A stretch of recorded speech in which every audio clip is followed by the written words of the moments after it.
Sobrang sakit lang. Parang ang tainga ko umuugong. Dumadating sa point na halos sa bunutan na ng nanay ko yung ulo niya sa sobrang sakit.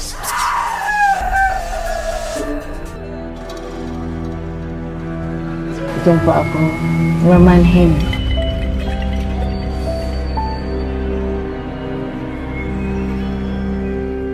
Sa tuwing nakikita ko yung paghihirap ng nanay ko, akala namin talaga ay may engkantong nakasunod sa kanya. Kasi yun po talaga ang sabi ng albularyo.